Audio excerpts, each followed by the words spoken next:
bonjour. Bonjour. Pour démarrer cette interview, nous allons commencer par une première présentation, identité, fonction, ainsi que votre cursus antérieur.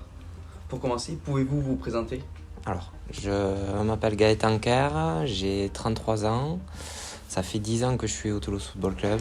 Je suis rentré au sein de la structure en tant qu'entraîneur au niveau des U15 féminines. Et maintenant, ça fait 6 ans, en parallèle de ma carrière d'entraîneur, que je suis le responsable administratif de l'association du Toulouse Football Club. Quelle étude avez-vous suivi ? Rien à voir avec l'administratif. J'ai fait un BTS en alternance management des unités commerciales. Après ce BTS, j'ai arrêté mes études et j'ai fait divers boulots et j'ai passé mes diplômes d'entraîneur. C'est ce qui m'a permis de rentrer, de mettre un pied dans le Toulouse Football Club, et à force d'entraîner, une opportunité s'est faite sur le poste administratif. J'ai été formé en interne et depuis, je suis salarié à temps plein sur ce poste-là. Vous les avez faites à Toulouse, vos études ? Oui, à l'Institut Vidal, aux Arènes. Et en quoi votre cursus scolaire a-t-il été bénéfique pour votre vie professionnelle actuellement ? Comme j'ai fait des études dans le commerce, on va dire que j'étais amené à croiser diverses personnes de différents mondes, ce qui m'a permis en fait d'arriver au club, déjà rencontrer des familles qui venaient de divers horizons, d'une population qui pouvait être aisée ou pas du tout aisée, et ça permet d'adapter le discours tout simplement. Là où dans mes études je parlais plutôt à un public adulte, là on est plutôt tourné vers un public d'adolescents, voire de tout petits. Donc ce qui fait qu'il fallait juste adapter un peu le discours, mais pour moi c'est similaire, quoi. Tout à l'heure, vous avez dit que vous avez commencé par entraîner les U15 féminines. Oui. À l'heure actuelle, vous êtes toujours avec les U15 féminines ou vous avez fait d'autres équipes entre-temps Alors j'ai fait 2 ans les U15 féminines. Derrière, je suis passé avec les U17 féminines pendant 3 ans. Je suis allé avec les U13 féminines et maintenant, depuis 3 ans, je suis l'entraîneur des 19 ans nationaux féminines. Actuellement, dans quel domaine d'activité exercez-vous vos missions ? Sur le poste administratif, tout ce qui est gestion de budget de l'association, tout ce qui est la gestion des plannings terrain, planning des compétitions, tout ce qui est aussi l'aspect juridique de l'association, les conseils d'administration, les assemblées générales. Voilà, on va dire les plus grosses missions. Est-ce qu'il y a un lien entre l'association du TFC Oui. et la société privée du TFC niveau budget et une entraide collective, etc. Oui, alors il faut savoir que en fait, l'association, c'est une association de loi 1901. Donc à la fin de l'année, on va dire qu'au niveau des finances, on doit être à 0. Aujourd'hui, en fait, on est en lien total avec la SAS, la partie professionnelle. C'est-à-dire qu'on construit ensemble un budget, on gère au mieux notre budget, et à la fin de l'année, s'il y a des bénéfices, tout retombe à la SAS. S'il y a des pertes, c'est la SAS qui comble. Voilà. C'est pour ça que pas trop que je me trompe dans mon métier. Vous nous avez parlé de vos missions. Et quels sont les objectifs de votre profession ? L'idée que sur la partie sportive, tout se passe bien, qu'il n'y ait pas de quoi que tout simplement sur les créneaux terrain, que les équipes qui partent en déplacement arrivent à la bonne heure, dans le bon hôtel, avec la facture qui est payée en avance, que sur la logistique qui peut être tout simplement les ballons, les maillots, que rien ne soit oublié. En fait, c'est un peu un métier invisible, mais l'idée c'est que toutes nos équipes partent et qu'il n'y ait aucun problème. Voilà. C'est tout ce qui est un peu invisible de leur part. Eux, les staffs et les joueurs et les joueuses viennent ici s'entraîner, jouer, et tout ce qui est à côté, quelque part, ça part du poste administratif. Et du coup, l'association, elle fait les équipes jeunes, les sports et les pros, ou les pros, il n'y a pas de rapport ? Alors l'association, elle est composée chez les garçons de l'académie, donc des U8 au U12. À partir des U13, ça passe au centre de formation et donc à la partie professionnelle. Et toute la section féminine, des toutes petites jusqu'à la D2. La D2. Ouais, c'est ça. On a aussi une équipe vétéran qui n'est pas les anciennes gloires du club, je vous rassure. Même s'ils ont un bon niveau, mais ce n'est pas les anciennes gloires. Et on gère aussi les arbitres, les éducateurs et les dirigeants du club. Vous avez dit que vous gérez tout ce qui se passait ici sur les lieux du TFC, du stadium. Votre environnement de travail, vous êtes seulement ici, vous vous déplacez, Alors, travaillez aussi à l'intérieur. mon bureau du coup est à l'association. Mais moi je suis amené à faire des réunions soit au siège du club, soit au centre de formation. En fait, mes journées sont rythmées par des réunions qui font que je peux me balader partout sur site, en tout cas, sur le site du stadium. Quels sont les prérequis nécessaires à votre poste, les qualités et les compétences? L'organisation, la sociabilisation forcément avec toutes les personnes qu'on rencontre, l'anticipation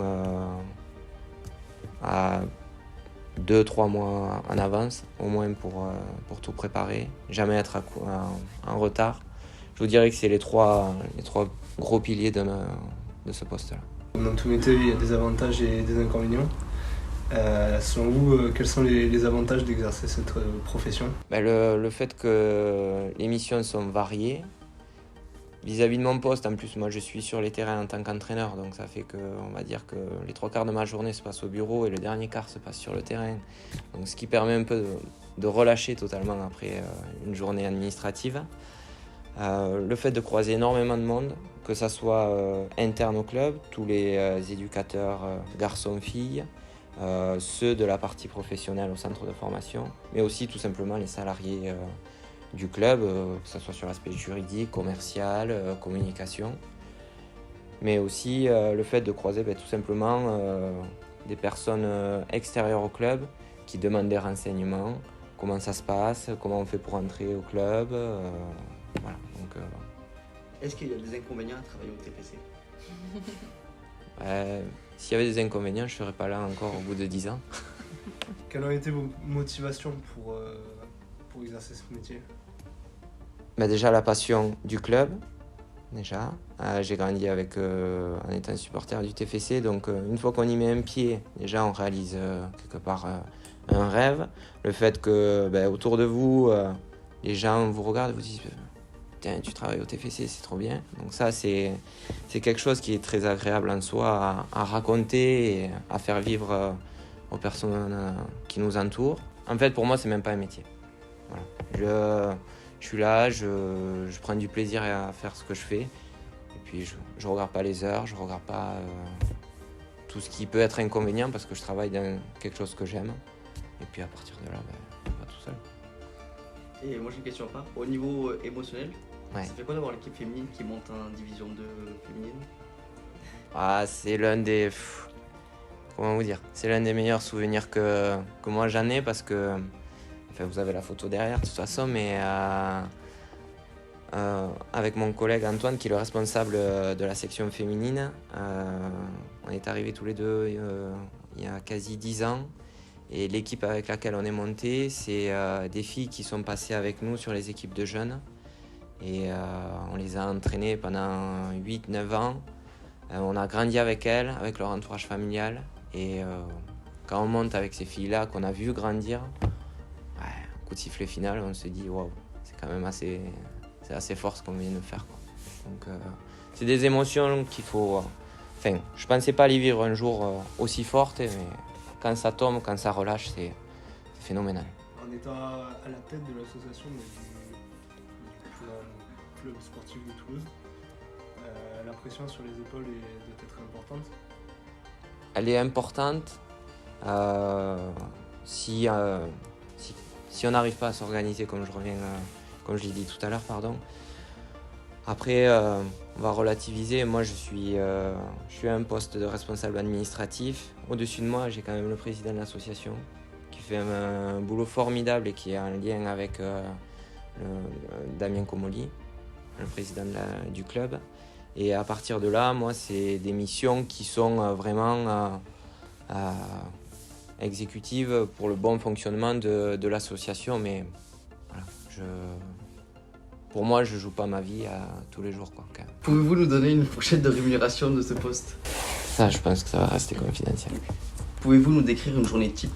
Une journée type, elle commence officiellement à 10h, sur toute la partie administrative.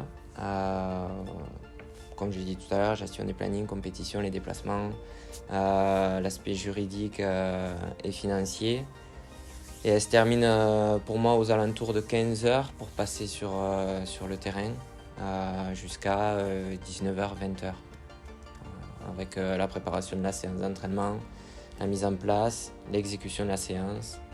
Et derrière, en fait, j'enchaîne souvent avec le fait d'être adjoint sur la D2 et donc d'animer les séances D2. Pensez-vous que votre métier est enrichissant pour vous, mais surtout, est-ce que vous avez développé de nouvelles connaissances que vous n'avez pas forcément eues auparavant? On développe beaucoup de connaissances via le réseau déjà, parce que du coup, sur le plan administratif, je suis une personne référente du club.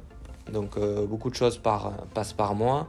Le fait que maintenant ça fait 10 ans que je suis là, je connais un peu tous les rouages déjà en interne et surtout en externe avec les instances, que ce soit le district, la ligue ou la fédération. Et donc ça permet d'élargir un réseau assez important, de s'adresser aux bonnes personnes directement. Alors qu'au début, je passais par une personne qui me dit non, tu vas passer, il faut appeler celle-là, alors que maintenant, on va dire que je connais toutes les personnes qui peuvent m'aider, les appeler et derrière avancer sur mes recherches quand j'en ai besoin. Tout à l'heure, vous avez dit que c'est vous qui vous occupez de réserver les terrains. L'autre jour, par exemple, on a interviewé le Stade Toulousain. Ouais. Ils nous ont dit que eux, c'était très compliqué ils avaient beaucoup d'équipes et peu de terrain d'entraînement, de gérer les équipes sur chaque terrain, que des fois ils devaient couper les terrains. Il y a ce problème ici ou pas? On a ce problème ici. Alors, les terrains annexes du stadium, comme le stadium, vous le savez, appartiennent à la mairie. Donc, pour vous donner une idée, pour la saison prochaine, on va présenter le planning des terrains des équipes à partir du mois de mars-avril à la mairie. On est bien évidemment des utilisateurs prioritaires sur les annexes du stadium. Et pour être optimal dans notre fonctionnement, pour que ça arrange à la fois les équipes du centre et de l'association, il faut par moment que 2 catégories s'entraînent sur le même terrain. Voilà. Donc en soi, pour les petits, ça correspond à la réalité du samedi, vu qu'ils jouent sur un demi-terrain.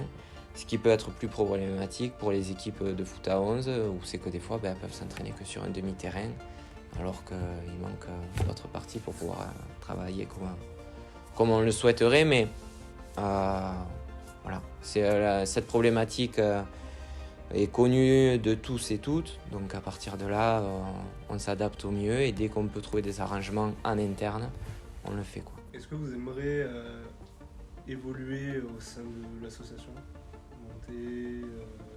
Alors au sein de l'association, sur le plan, on va dire, administratif, on ne pourra pas évoluer parce que c'est c'est le seul poste administratif qui existe.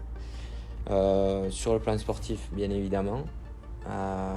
Et derrière, en fait, si c'est sur le plan administratif, ça basculera forcément sur la partie professionnelle, sur le secteur professionnel du club. L'idée, c'est de rester le plus longtemps possible au sein de la structure. Et là, par exemple, vous êtes un associatif. Oui. Vous pouvez très bien passer en privé, dans la société privée. C'est possible. La passerelle entre les deux est fluide et il n'y a aucune... Ce n'est pas parce qu'on est association qu'on ne peut pas aller à la SAS, ou c'est pas parce qu'on est à la SAS qu'on ne peut pas basculer à l'association. Merci de nous avoir accordé votre temps pour cette interview. On vous souhaite une bonne continuation. Merci, à vous aussi.